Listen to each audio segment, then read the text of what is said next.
Balot ng katatakutan at kababalaghan ang kalsada sa bayan ng San Andres, Quezon. Pero sa katirikan ng araw, yan ang paandar na Halloween parade ng mga kawani ng munisipyo sa San Andres. May mami, mala killer bride at mga cute na costume ng mga superhero at anime characters.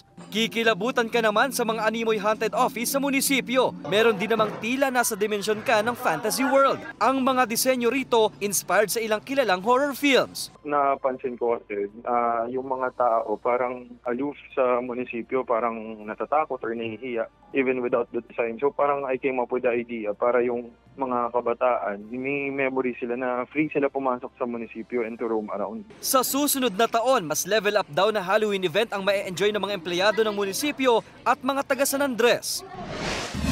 Sa isang eskwelahan naman sa Sariaya, Quezon, mas ramdam ang katatakutan dahil sa mala zombie invasion. Pero mga estudyante lang yan na naka-costume habang nag-e-exam. Mas nakakatakot pa rin daw kung walang maisagot o babagsak sa pagsusulit ni teacher. At kahit mismong guro, game ring nag-transform.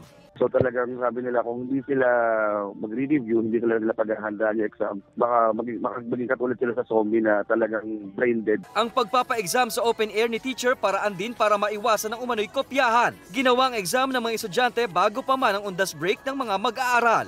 Paul Hernandez, Balitang Southern Tagalog.